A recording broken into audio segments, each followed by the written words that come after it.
아멘.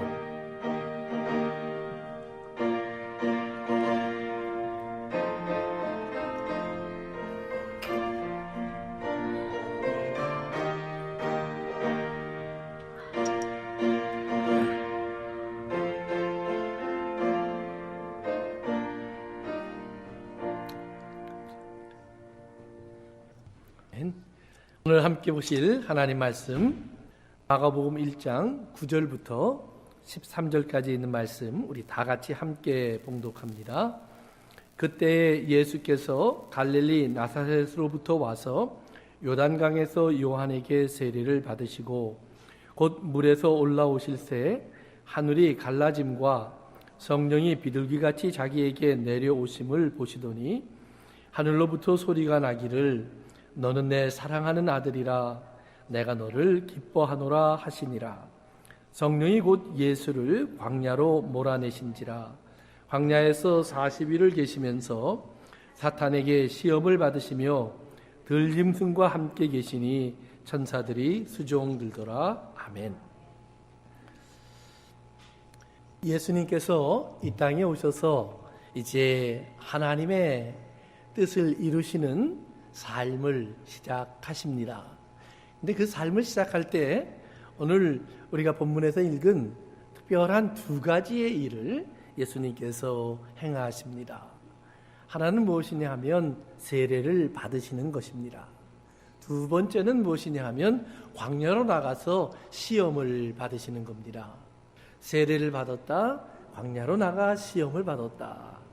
그런데 이 두 가지 일이 다 성경에 보면 어떤 환경 때문에 어쩔 수 없이 한 것이 아니라 당신 스스로가, 예수님 스스로가 그렇게 해야 되겠다라고 하십니다. 또한 성경에 보면 예수님만 그렇게 말씀하시는 것이 아니라 성령님께서 또 예수님을 사로잡아 그렇게 광야로 이끌어 가셔서 시험을 받게 하신다라고 또 기록되어 있습니다. 또 하늘에서는 하나님 아버지께서 하늘에서 큰 소리로 예수님의 모습을 보면서 너는 내 사랑하는 아들이고 내 기뻐하는 자라, 바로 그 모습을 보면서 그렇게 말씀하십니다. 성경에 보면 이렇게 삼위일체의 하나님의 세 모습이 동시에 소개되어 있는 부분이 아주 적습니다. 그런데 예수님께서 이렇게 세례를 받고 광야로 나가시는 바로 그때에 성경은 그 세 하나님의 모습이 다 동시에 등장하고 있는 것을 우리에게 소개해 주고 있습니다. 그만큼 특별하고 그만큼 의미 있고 그만큼 중요하다라는 뜻이 되겠습니다. 그래서 오늘 저는 여러분들과 같이 예수님의 세례와 예수님의 시험을 통해서 오늘 우리에게 주시는 하나님의 말씀을 같이 생각해 보려고 합니다. 그러면서 오늘 우리의 삶 속에서 우리가 세례를 받고 이 땅에서 우리가 광야 같은 세상을 살아간다고 하는 의미가 어떤 뜻일까를 깨달아 알면서 하나님의 은혜를 받고 또 이 땅에서 승리하고 하나님의 이 귀한 소리, 너는 내 사랑하는 아들이요 내 기뻐하는 자라는 소리를 듣는 저와 여러분들이 될 수 있는 그런 시간이 될 수 있기를 간절히 소원합니다. 지난주에 말씀드렸던 것처럼 세례를 받는다고 하는 그것은 결코 단순한 일이 아닙니다. 유대인들은 세례를 받지 않는다고 말씀을 드렸습니다. 왜냐하면 세례는 유대인이 아닌 사람들이 자신들이 유대인이 되고 싶어서 유대인의 훈련을 받고 그 자격을 얻으면 유대인들의 지도자들이 세례를 주면서 너는 더 이상 이제 이방인이 아니라 유대인이 되었다라고 해주는 증표와 같은 그런 역할을 했던 것입니다. 그렇기 때문에 이 세례 요한이 와서 회개하라, 천국이 가까이 왔다 그러면서 이스라엘에게 세례를 받으라고 하는 것은 참 놀라운 메시지가 됩니다. 그들이 생각하지 않았던 것입니다. 너희들은 지금 하나님 나라 바깥에 있다라는 얘기를 하는 겁니다. 하나님 나라로 들어오려면 너희들이 다시 한번 거듭나야 된다. 새로운 사람이 되어야 된다. 지금 너희들의 모습을 버리고 돌아와야 한다라고 하는 그런 회개의 메시지와 그리고 이제 하나님 나라로 들어가기 위한 그들의 순종을 요구하는 그러한 메시지가 되는 것입니다. 그러나 신약에 와서 보면 바울은 우리에게 그 세례는 우리가 예수 그리스도와 함께 죄인인 우리의 몸을 십자가에 못 박아 죽이고 그리스도와 함께 다시 부활하여서 의로운 사람으로 우리가 다시 태어나는 것을 세례가 상징한다라고 말을 합니다. 그래서 세례 아내는 하나님 아버지, 나는 과거에는 내가 죄인이었고 육체의 사람이었지만 이제 나는 물과 성령으로 거듭나 하나님의 자녀가 되었음을 나는 인정합니다. 내 옛사람은 죽었고 나는 새로운 사람입니다 라고 고백하는 것입니다. 사랑하는 성도 여러분, 이 고백이 있어야만 여러분의 인생은 진짜 광야로 들어갈 수가 있습니다. 이 고백이 없으면 광야로 들어가도 헛된 것이다 라는 말이에요. 그래서 이스라엘 사람들을 보면 저들이 하나님의 세례를 상징하는 홍해 바다를 건너왔습니다. 홍해 바다를 건너오는 순간 저들은 더 이상 애굽에 속하지 않은 사람이 되었습니다. 그들은 자유를 얻었고 애굽의 군대는 죽었습니다. 춤을 추고 기뻐했습니다. 하나님이 그들을 이끌어내셔서 이제 그 시내산까지 데리고 오셔서 말씀하십니다. 이스라엘아, 내가 이제 너희와 새롭게 언약을 맺겠다. 너희는 내 백성이 되어라. 너희는 내 신부가 되어라. 너희는 내 자녀가 되어라. 너희는 왕같은 제사장 나라가 되어라. 이스라엘은 놀라운 경험을 하면서 하나님 앞에 예라고 대답을 했습니다. 하나님의 계명을 받았고 성막을 받았고 그리고 하나님의 특별한 보호를 받으면서 그들은 세상에서 맛보지 못했던 만나와 그리고 생각하지 못했던 메추라기를 먹습니다. 바위에서 나오는 물을 마시면서 광야를 지나가게 됩니다. 얼마나 놀라운 일인지 모릅니다. 그런데 그들이 그렇게 고백을 해놓고도 성경을 보면 어려운 일이 올 때마다, 힘든 일이 올 때마다 그들은 번번이 하나님을 거절합니다. 불평합니다. 원망합니다. 그리고 하나님에게 그들은 말을 합니다. 우리를 죽이려고 여기까지 데려오셨습니까? 아주 중요한 말이 있습니다. 죽이려고 여기까지 데려오셨습니까? 아닙니다. 그들은 이미 죽었어야 합니다. 저들이 애굽에서 나온 것은 저들이 살았기 때문에 나온 것이 아닙니다. 저들이 죽었기 때문에 나온 것입니다. 하나님께서는 이스라엘의 죽음을 예수 그리스도를 상징하는 어린 양으로 대신하여서 그들이 그 어린 양의 피가 있는 집 안에 있다가 죽음의 밤을 지내고 그 다음날 아침을 맞게 했습니다. 이스라엘아, 너희도 죽은 것과 마찬가지다. 그래서 그때부터 하나님은 이스라엘에게 분명한 하나를 요구합니다. 이스라엘아, 너희의 모든 장자는 다 내 것이라. 죽어야 할 사람들이다. 나한테 제물이 되어야 할 사람들이다 라는 말입니다. 그래서 이스라엘의 장자가 태어나면 하나님은 그들을 다 이스라엘의 장자를 하나님의 것으로 속하는 제사를 받고 그리고 그들의 값을 받아 하나님의 것으로 다 인정해 버리십니다. 그 말은 뭐냐 하면 이스라엘 전체가 하나님의 것이다. 더 이상 이스라엘은 땅의 사람들이 아니다라는 말이에요. 하나님에게 속한 사람이 되었다라는 것입니다.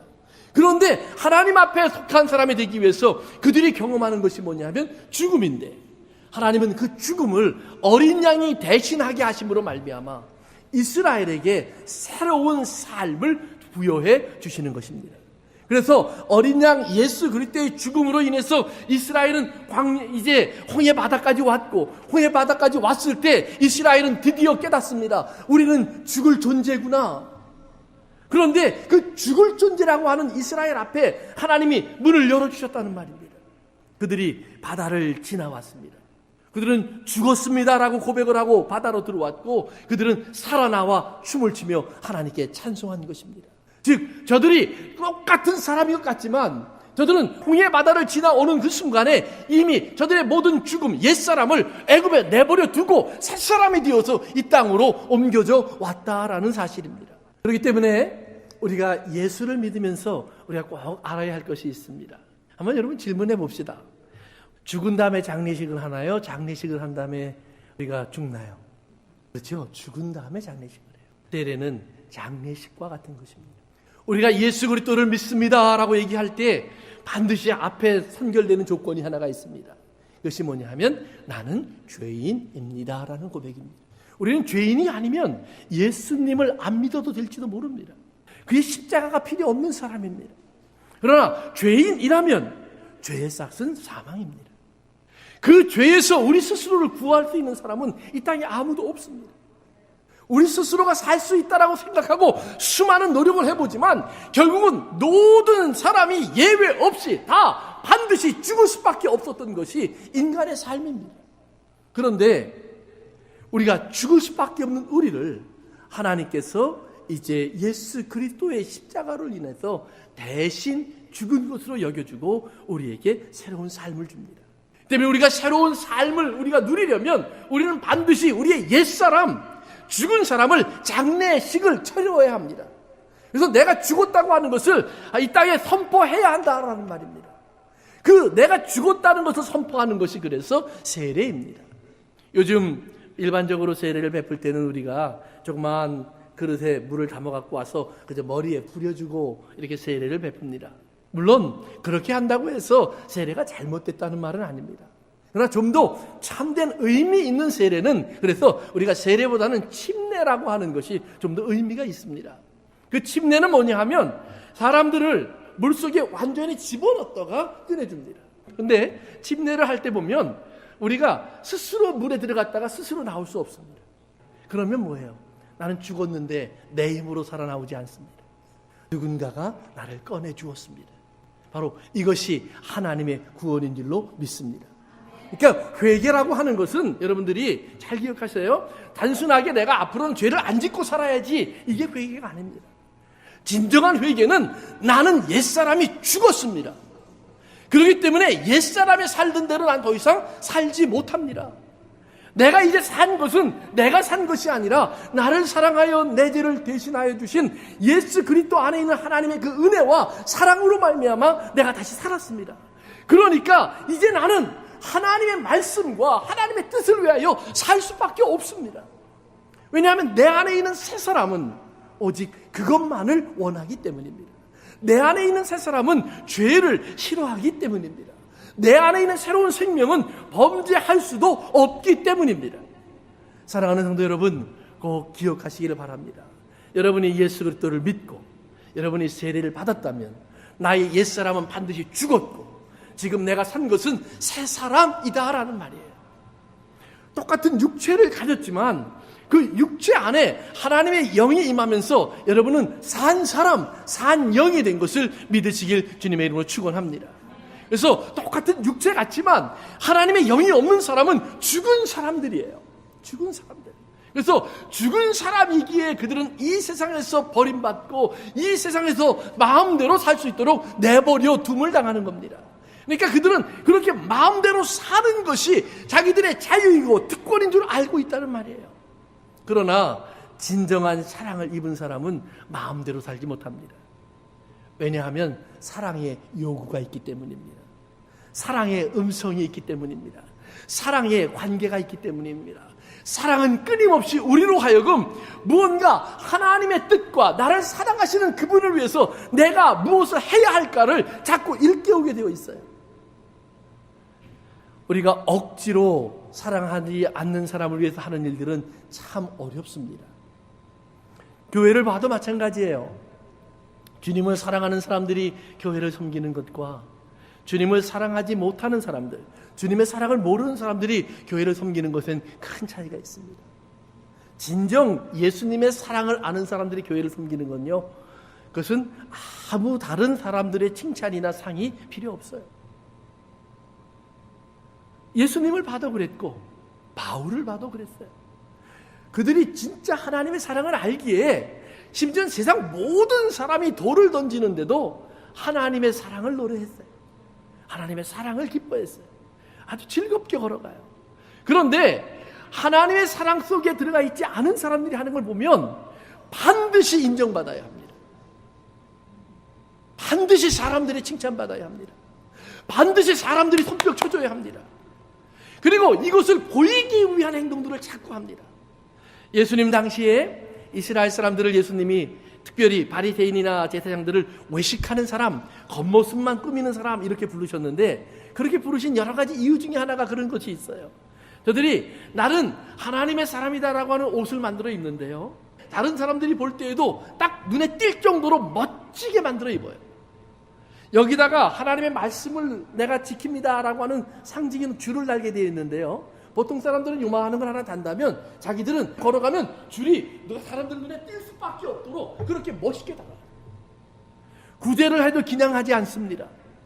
사람들이 모이는 거 봐서 동전 떨어뜨려 줍니다. 헌금을 할 때도요, 동전을 가지고 와서 우르르 부어 넣습니다. 그러면 그게 구리로 만든 이런 관을 타고 내려가거든요. 그래서 트럼펫이라고 그래요. 여러분 나팔처럼 생겼기 때문에. 그럼 이게 내려가면서 또르르르 하고 내려가요. 그런데 가난한 사람이 넣으면 어떻게 될까요? 똑 또르르르. 그 소리가 나면 사람들이 쳐다봅니다. 누가 저런 헌금을 했어? 쩌르르르 소리가 나면 사람들이 또 쳐다봅니다. 와, 누가 저런 헌금을 하나? 누구는 숨어서 하고 누구는 사람 앞에 드러내려고 합니다. 사랑하는 성도 여러분, 진짜 하나님의 사랑을 아는 사람들은 자기가 다 드리고도 내가 무엇을 드려 하나님께 내가 갚았다라고 말을 할까? 다 주님의 것인데, 다 주가 주신 것인데 이렇게 이야기했다고 그래요. 오늘 우리들의 삶 속에서 정말로 진정으로 내가 하나님 앞에 하나님을 사랑하게 하는 행동인지 아니면 사람들에게 인정받기 위한 행동인지. 가끔 사람들은 그런 말을 합니다. 그래도 우리가 사람이잖아요. 그래도 우리가 가끔 사람들에게 칭찬도 받고 사람들이 인정해주면 더 좋지 않을까요? 그럴 수 있어요. 그래서 성경에 보면 권사라고 하는 직분이 있습니다. 권사. 권사는 뭐냐 하면 사람들을 잘 북돋워주는 사람. 잘 칭찬해주고 고맙다고 해주고 싸매어주고 격려해주고 힘을 더해주는 사람. 그래서 성령님의 역할이 바로 그런 역할이에요. 그래서 성령님은 우리 여기 오시면 우리를 자꾸 기운을 나게 해줘요. 하나님을 위해서 좀 더 즐겁게 봉사하게 해줘요. 우리가 하고 있는 일 하나하나가 의미 있게 만들어주세요. 그래서 그것이 하나님 앞에 기쁨이 되고 나에게 하나님의 주시는 상급과 보상이 되는 그런 보람을 찾게 해줘요. 이것이 하나님의 일이에요. 그런데 우리는 종종 이것을 사람에게서 구한다라는 말이에요. 사람에게서 구하면서 뭐라면 나도 사람이니까. 그런데 그 말에 엄청난 마귀의 틈을 줄 수 있는 잘못된 생각이 있다는 말이에요. 왜요? 여러분은 이미 육체는 십자가에 못 박혀 죽은 사람이에요. 우리는 내가 죽었는데 자꾸 살았다라는 생각을 하는 거예요. 나도 살아있잖아요. 내가 아직은 육체잖아요. 이 말을 해요. 그러니까 예수님의 말씀처럼 우리가 기도해야 하는데 기도하지 못하고 다 잠들어 있는 거예요. 우리가 깨어 있어야 하는데 깨어 있지 못하고 우리가 이 세상에 같이 휩싸여 가고 있는 거예요. 술 취하지 마라. 이는 방탕한 것이니 오직 성령의 충만함을 받아라. 이는 세월이 악함이라 그랬어요. 그러면 그 세월이 악하는데 우리가 술 취하지 마라. 내가 포도주 안 먹고 소주 안 마시고 맥주 안 마시니까 양주 안 마시니까 나는 술 취하지 않습니다. 아니요. 여러분을 진정 취하게 하는 것은 이 땅의 탐욕과 정욕과 욕심들이에요. 내가 취하는 것은 이 땅의 잘못된 성공과 표면적인 것에 자꾸 끌려가는 내 모습이에요. 여러분이 축복을 얘기할 때도 마찬가지잖아요. 예수님의 삶을 보면서 여러분들이 정말 복을 받은 분인가? 자신 있게 말할 수 있어요? 내 기준으로 놓고 보면 바울의 삶을 보면서 여러분들이 정말로 바울은 복을 받은 사람이다 라고 말할 수 있어요. 베드로의 삶을 보면서 저는 정말로 하나님의 큰 은혜를 입은 사람이구나 그렇게 말하시겠어요. 그들의 공통점이 하나 있어요. 다 제명에 못 죽었어요. 다 억울하게 죽었어요. 칼에 잘려 죽고 십자가에 못 박혀 죽고 거꾸로 매달려 죽었어요. 세상에서요 집 한 칸 제대로 없었어요. 자녀들에게 물려줄 재산 하나 남아있지 않았어요. 그들의 인생은 매일같이 숨어 살았고 도망다녔고 감옥에 갇히거나 매를 맞거나 돌에 맞거나 아니면 예수 그리스도를 사랑하는 사람들을 만나서 말씀을 나누고 은혜를 나누며 성찬을 나누고 애찬을 나누면서 잠시 즐거움을 누렸을 뿐이에요. 그 외 대부분의 시간은 어려운 시간이에요. 그런데 그들의 입에서 나오는 말들을 기억해 보세요. 예수님 이 땅에서 마지막 떠나시기 전에 하나님께 기도하시면서 그랬어요. 하나님, 나는 이제 하나님께 영광을 돌려드릴 수 있는 사람이 되었습니다. 하나님이 나에게 하라고 하신 일을 다 이루었기 때문에. 하나님, 나는 큰 부자가 되었습니다. 하나님이 내게 주신 것을 하나도 잃어버리지 않았습니다. 뭘 안 잊어버렸어요? 하나님이 주신 사람들을 안 잊어버렸어요. 내게서 떠나간 사람 한 사람 있는데 그것은 가룟 유다뿐입니다. 자기를 부인했고 배반하고 도망갈 그 사람들을 놓고도 하나님은, 예수님은 나는 그 사람들을 다 얻었습니다. 내 사랑에서 저들은 벗어나지 못합니다. 사랑하는 성도 여러분, 우리가 아니라고 말하지만 우리도 모르게 그러잖아요. 내가 세상적으로 잘된 것이 있으면 하나님의 은혜로, 은혜가 아니라는 말은 아니에요. 그러나 정말 항상 은혜일까? 그 말도 해보셔야 돼요. 여러분, 무언가 가난하기 때문에 벗어나기 위해서 하나님, 나는 이 가난을 벗어나고 싶습니다, 간절히 기도했다가 부유해졌어요. 여러분, 그 부자를 벗어버리려고 몸부림쳐 본 적은 없어요? 생각해 보셔야 돼요. 왜요? 부자는 하늘나라 들어가기 어렵다고 했는데 하나님, 사람들이 나를 부자라고 얘기합니다. 부자님 아들이 넷이니 부자겠네요. 나 부자예요.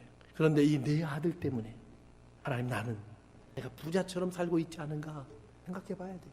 우리가 더 중요한 것은, 부자가 되는 것보다 더 중요한 것은 부자를 벗어버리는 거예요. 다윗이 왕이 되는 것보다 더 중요한 것은 왕으로서 무언가를 지키려고 하는 것이 아니라 하나님 앞에 죄인일 때 항상 벗어놓고 몸이 되어서 벌거숭이가 되어서 엎드리는 거예요. 그걸 못한 사울은 버림받았고 벌거숭이가 된 다윗은 지금도 예수 그리스도의 조상이라고 이름을 불리움을 당해요. 오늘 여러분의 삶 속에서 이런 귀한 깨달음이 있기를 주님을 축원합니다. 이스라엘 사람들이 광야로 나와서 그들은 번번이 얘기하는 거예요.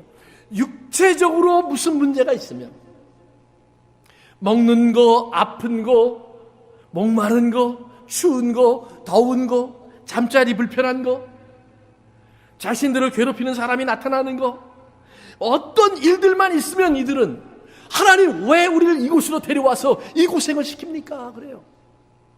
그들이 육체로 생각하니까 그들에게 어떤 유익도 없어요. 왜 거기에 있는지 이유도 알지 못해요. 그런데 하나님께서는 그들을 육체의 사람, 애굽의 사람으로 다루시는 것이 아니에요. 하나님은 그들을 하나님의 사람, 영의 사람들로 다루고 있는 거예요. 하나님의 사람, 영의 사람은 어떤 사람이냐 하면, 하나님과 함께 이 땅을 경작하여 이 땅에서 하나님이 원하시는 많은 열매를 맺는, 하나님 보기에 선하였더라 하는 에덴 동산과 같은 아름다운 열매들을 이 땅에 만들어가는 사람들이에요. 그러면 하나님이 원하시는 열매는 어떤 열매일까요? 하나님이 진정 원하시는 열매는 내가 건강합니다, 병이 났습니다, 할렐루야, 이게 아니라는 말이에요. 하나님, 내 아들이 좋은 직장에 들어갔습니다, 찬송합니다, 이게 아니라는 말이에요. 하나님이 진정 원하시는 것은 무엇이냐면, 하나님, 우리가 이 땅의 사람들이 볼 때는 정말 힘들고 어려운 상황이 됐는데 예수 그리스도를 따라 나오다 보니까, 하나님, 거짓말을 할 수 없어서 나는 이 특권을 빼앗겨 버렸습니다. 그저 모른 척 하면 되는데 그 모른 척 하지 못해서 하나님, 나는 그 고백을 하고 나니까 나에게 주셨던 이런 귀한 기회를 잃어버렸습니다. 하나님, 나는 예수 믿는다는 그 말 한마디 때문에 내가 하고 싶은 말 못하고, 그러다 보니 내 믿음이 부족하여 내 안에 분노가 쌓이기도 하고, 그러다 보니 이것이 병이 되어 나를 괴롭히기도 합니다. 하나님, 나는 예수 믿고 무너지고 망하고 다치고 상하고 곤고합니다. 예수님이 내가 죽을 것 같다 하시던 그 심령을 나는 매일같이 경험합니다. 하나님, 내 인생에 어느 날 즐거움이 올까요? 이럴 수 있다라는 말이에요. 그런데 그런 연약함을 우리가 고백할 때 하나님께서 성령을 통하여서 우리를 도우신다라고 성경이 말하는 거예요. 그러니까 하나님은 우리가 이 땅에서 부자인 사람을 찾고 있지 않아요. 예수 그리스도를 우리가 믿고 나면 우리 이 땅에서 부자가 될 수 없는 사람임을 깨닫는 거예요. 이 땅에서 부자가 될 수 있는 사람들은 다 애굽의 사람들입니다. 애굽의 사람들은 이 땅에서 집을 짓고요, 창고를 짓고요, 궁궐을 짓고요, 도시를 만들었어요. 가인이 한 것처럼 이 땅에서 그 도시 안에서 사업을 하고요, 그리고 이 도시 안에서 많은 건설을 하면서 정말 이 땅에서 사람들이 볼 때 부러워하는 삶을 만들어가요. 그런데 하나님은 그 모든 것을 바라보시면 뭐라고 하냐면, 저건 다 무너져야 하리라 그러네요. 오늘 예수 그리스도의 사람들이 정말 생각해 봐야 돼요. 이 땅의 사람들이 부러워할 것들을 만들어 놓고 우리가 이것이 하나님의 은혜입니다 라고 말하면 안 된다라는 말이에요. 예수님이 하나님의 은혜를 말하는 것은 십자가예요. 사람들이 예수님이 하시는 많은 능력을 보면서 뭐라고 그랬냐면, 저 정도면 우리의 왕이 되시면 좋겠어. 저런 능력이 있고 저런 방법이 있고 저런 재능이 있고 저런 지혜가 있고 저런 공평함이 있고 저런 사랑이 있다면 저런 분을 우리 왕으로 만들어야지. 왕으로 삼자고 했어요. 그런데 예수님, 내가 너희가 원하는 왕이 되어서 할 수 있는 일은 아무것도 없다. 내가 너희에게 줄 수 있는 사랑, 너희가 죽어도 살고 죄에서 용서받고 그 죄로 더러워진 너희를 씻어낼 수 있는 사랑은 십자가에서만 줄 수 있다 그러는 거예요. 그래서 십자가로 가신 거예요. 그래서 십자가를 지신 거예요. 그래서 십자가에 못 박히신 거예요. 그래서 그 십자가 앞으로 나오는 사람들에게 예수님은 그들의 어떤 허물과 잘못도 다 닦아주실 수 있는 그 사랑을 거기서 베풀어 주셔요. 오늘 우리가 맛봐야 할 사랑은 그런 사랑이에요. 돈 몇 푼으로, 직업 한두 개로, 사업 몇 가지로, 세상의 신분 몇 개로 바꿀 수 있는 게 아니에요. 그것은 그리 중요하지 않아요. 왜 우리가 세상을 살아가는데 안 중요할까요? 이 땅에 많은 하나님의 사람들이 잘못된 육체관을 갖고 있기 때문이에요. 오늘 우리의 육체가 살아있다라고 생각하면 그것이 중요한 거예요. 그러나 우리의 육체가 이미 죽고 예수 그리스도와 함께 세례를 받으면서 장사되었다라고 생각하면, 그러면 그것은 있어도 되고 없어도 되는 거예요. 중요한 것은 오늘 거기에 내가 가는 이 길에 하나님의 말씀이 있는가라는 말이에요. 오늘 내가 가는 이 자리에, 내가 서 있는 이곳에 하나님이 함께 하시는가라는 말이에요. 그래서 광야로 나온 이스라엘에게 하나님이 주신 특별한 은혜가 있어요. 그것이 뭐냐면 성막이에요. 성막은 무엇을 상징하냐 하면 하나님이 내가 가는 길에 같이 가고 계시다라는 말이에요. 하나님이 내가 멈춘 곳에 같이 멈추어 계시다라는 말이에요. 그 말하면 너는 지금 나를 잘 따라오고 있다라는 말이에요. 왜냐하면 성막은 한 번도 이스라엘을 쫓아간 적이 없어요. 이스라엘은 성막을 놓고 떠난 적은 있지만 하나님은 한 번도 이스라엘을 쫓아가기 위해서 성막의 방향을 들지 않았어요. 하나님은 항상 이스라엘을 앞서가시면서 이스라엘이 가야 할 곳과 머물러야 할 곳을 보여주고 계셨어요. 이 땅에 하나님의 성전이 되어서 오셨던 예수님께서 그러게 말씀하시는 거예요. 너희도 정말 나를 따라오려거든 자기 십자가를 지고 나를 따라오너라. 예수님께서 이 땅을 사신 그 모습을 바라보면서 히브리 기자는 믿음의 주요 온전케 하시는 예수 그리스도를 우리가 바라보자. 우리 앞에 그분이 계셔야 한다라는 말이에요.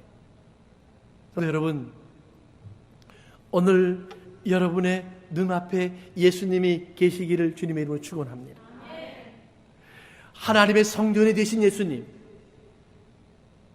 예수님께서 성전을 짓는 방법을 아주 단순하게 말씀하셨어요. 너희가 저 성전을 헐라, 그러면 내가 사흘 만에 성전을 다시 일으키리라. 사람들은 그것을 건물로 생각했는데 예수님 말씀하셨다고 성경은 기록합니다. 이는 다시 살아나실 당신의 육체를 말한 것이에요.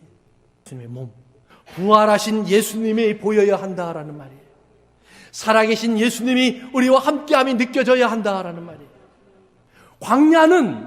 광야는 그렇기 때문에 바로 애굽에서 내가 이미 죽은 사람이 된 것을 깨닫고 홍해바다 세례를 받으면서 나의 장례식을 마치고 세례에서 나를 건져내시는, 물에서 나를 끄집어내시는 하나님의 은혜를 붙잡고 부활의 새 생명을 가진 사람들이, 하나님 내가 세상을 보니까 이 세상은 광야이군요 그러는 거예요. 바로 그 사람들의 삶을 위해서, 그 사람들이 살아야 될 이 세상의 삶을 위해서 하나님께서 장막으로 우리에게 오셔서 우리와 함께 동행해 주시고 같이 해 주시는 것이 성막이에요. 우리들의 삶 속에 진정한 회개는 그러기 때문에 애굽의 삶에서 육체를 내어놓고 우리가 물과 성령으로 거듭난 신령한 사람임을 인정해 나가는 것입니다. 바울은 너희는 이미 죽은 줄로 여겨라 그래요. 그런데 잘 안 돼요. 나를 돌아볼 때마다 잘 안 돼요. 죽으려고 하는데 안 돼요. 죽고 싶은데 안 돼요. 죽어야 하는 줄 아는데 안 돼요. 사랑하는 성도 여러분, 다 사단의 속임수입니다. 왜냐하면 예수님이 이미 죽으셨기 때문입니다. 예수님이 이미 돌아가셨기 때문에 우리는 예수 그리스도를 믿는 그 순간 원하든 원치 않든 인정하든 인정 안 하든 이미 죽은 자가 되어버린 거예요. 나는 다시 사는데 내가 이제는 옛사람으로 사는 것이 아니에요. 새 사람으로 다시 산 거예요. 그래서 나는 앞으로 하나님의 의의를 따라 살아갈 수 있는 그 자격도 얻은 것이고 걸어갈 수 있는 사람이 된 거예요. 옛사람이 짓고 옛사람이 얻고 옛사람이 갖고 싶어 했던 애굽에 있는 것들, 먹을 것, 마실 것, 입을 것, 그 다음에는 나의 자존심을 채워주고 나의 육체의 자랑이 되고 내 세상의 명예가 될 수 있는 그런 것들 우리는 다 이미 놓고 왔다는 말이에요. 이제부터 내가 사는 것은, 그리고 내가 가려고 하는 것은 이 세상을 그러고 보니까 여기에는 집을 지을 곳이 아니구나를 깨닫는 거예요. 그래서 예수님께서 이제 광야로 가셔서 시험을 받으셨다고 오늘 성경 본문에 나오는데, 예수님의 시험 내용은 우리가 잘 아는 것처럼 세 가지예요. 돌을 떡으로 만들어라. 높은 곳에 데리고 올라갔어요. 뛰어내려라. 그러면 성경에 기록된 것처럼 하나님이 돌뿌리 하나도 너의 발꿈치를 다치지 못하게 하리라. 그리고 세상 만물을 보여주고 돈과 명예와 성공을 화려한 걸 보여주면서 내게 절하라. 그리하면 이것을 다 내게 주리라. 성도 여러분, 사단이 그것을 보여주면서 시험할 때 예수님은 그 세 가지를 다 거절하셨어요. 왜냐하면 그건 다 육체의 것이기 때문이에요. 내가 육체가 살았으면 세상에 부귀 영화 중요하죠. 육체가 살았으면 내가 정말로 높은 곳에 뛰어내려서 다치지 않는 것이 중요하죠. 육체가 살았으면 배가 고프니까 먹는 것, 목마를 때 마시는 것, 추울 때 입는 것, 편안히 거할 수 있는 것 너무너무 중요하죠. 그런데 육체가 죽었으면 그 모든 것도 다 죽은 거예요. 오늘 내게 필요한 것은 예수님 말씀처럼 하나님의 말씀이에요. 하나님의 말씀이 영이요 생명이에요. 내가 오늘 살아가는 삶의 이유는 내가 나를 보내신 이의 뜻을 행하는 것이 내 양식이니라. 내가 나를 보내신 이의 뜻을 행하면 나는 혼자 있지 않고 항상 그분과 함께 있다. 이게 예수님의 고백이에요. 오늘 여러분의 고백이 될 수 있기를 주의 이름으로 축원합니다. 내가 하나님의 뜻을, 하나님의 말씀을 받으면 하나님 말씀은 우리에게 떡도 주고 옷도 주고 신발도 줘요. 이스라엘이 광야를 지나갈 때 성경이 말하기를 하나님이 만나를 주어서 그들이 배고프지 않게 하셨다. 하나님 메추라기를 주어서 그들이 고기를 먹게 하셨다. 반석에서 물을 내어 그들에게 물을 주셨다. 옷이 더러워지지 않았다. 세탁소 하는 사람들은 다 망했어요 그때. 신발이 닳지 않았다. 신발 가게도 다 문 닫았어요. 식당도 없었고 공장도 없었어요. 뷰티샵도 없었어요. 그런데 그들이 그 광야를 지나갔다라는 말이에요.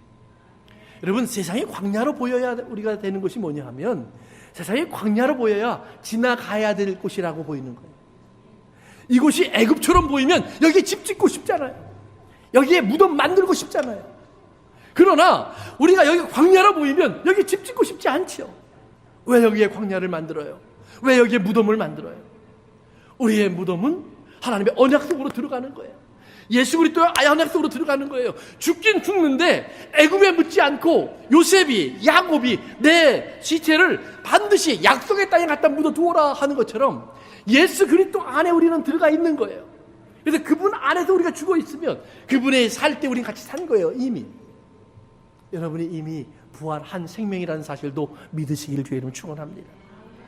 그렇기 때문에 오늘 우리가 중요한 것은 뭐냐면 하나님의 말씀을 듣는 거예요. 말씀을 듣다 보면 먹을 것이 있어요. 먹으세요. 입을 것이 있으세요. 입으세요. 누릴 것이 있어요. 누리세요. 그렇기 때문에 예수 그리스도의 사랑도 조금 달라요.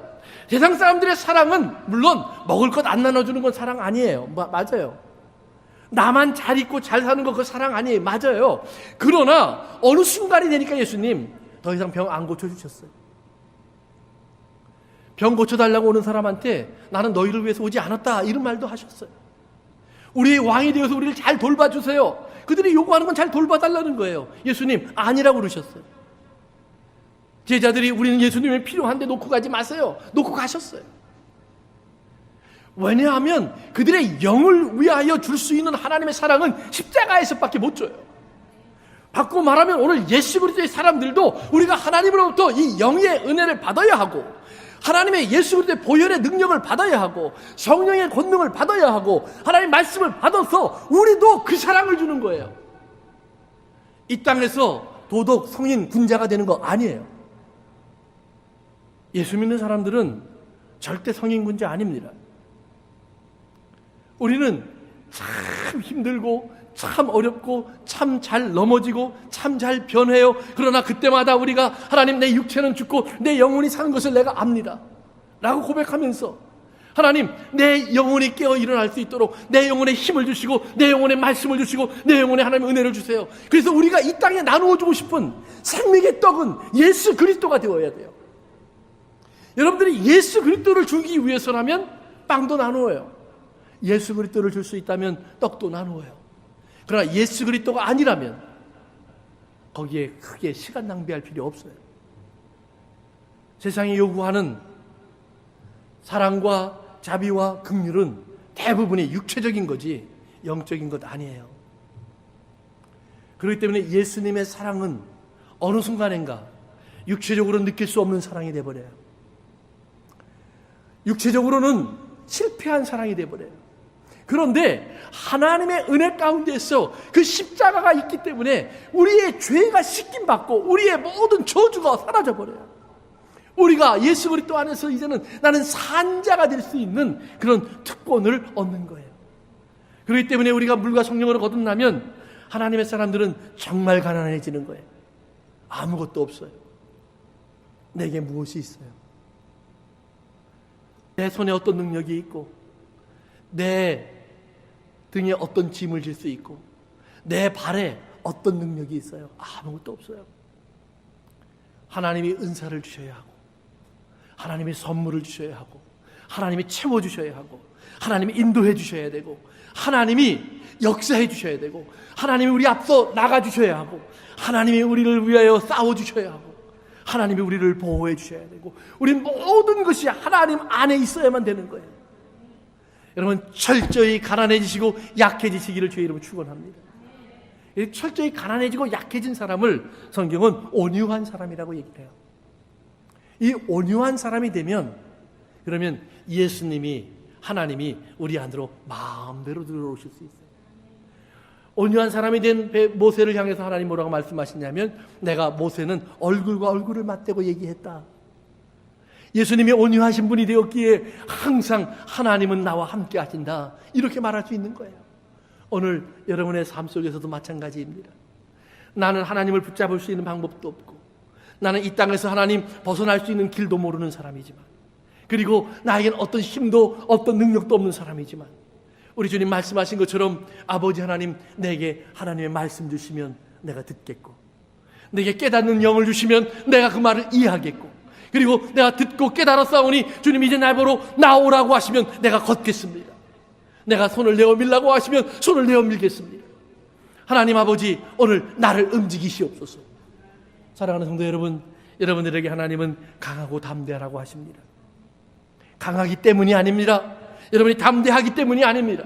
내가 너와 함께하니 강한 모습을 보여도 된다는 말입니다. 당당히 그 앞에 서 있어도 된다는 말입니다. 저들이 너를 해치 못할 것이라 너를 상치 못할 것이라 머리카락 하나라도 내 허락 없이는 절대로 떨어지지 않을 터이니 만약 너에게 머리카락이 빠지고 네가 넘어지는 일이 있고 네가 상처를 받는 일이 있다면 내가 허락한 일이고 내가 허락한 일일진데 그 안엔 반드시 하나님의 선함이 숨어 있음을 믿으시길 주의 이름으로 축원합니다. 하나님의 선하심과 인자하심은 우리가 다 이해할 수는 없어요. 오늘 말씀을 준비하면서도 여러 가지 질문을 제가 해보았습니다. 그런데 하나님, 나는 하나님의 뜻을 다 알 수는 없는 것을 고백합니다. 모르겠어요.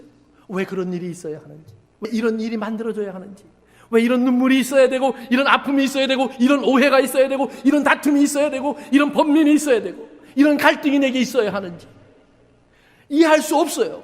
그런데 내가 알고 있는 것은 뭐냐면, 그럼에도 불구하고 거기서 하나님은 나에게 말씀을 멈추지 않았다라는 말이에요. 지금도 말씀하고 계셔요. 예수님의 마음속에 있었던 그 말씀들이 내 마음속을 파고 들어와서 내 입에 말씀이 되어주셔요.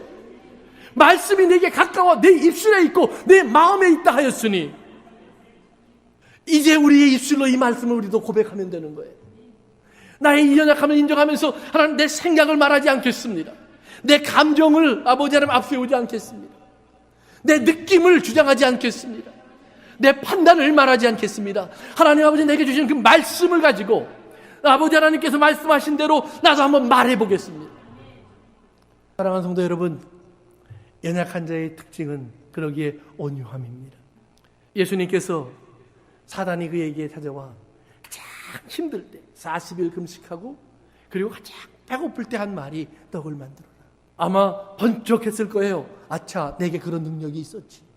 내가 그렇게 기도할 수 있었지. 내가 그걸 가질 수 있었지. 사랑하는 성도 여러분, 아담과 하와가 에덴 동산에서 선악과를 따먹을 수 없었던 것 아닙니다. 따먹을 수 있었습니다.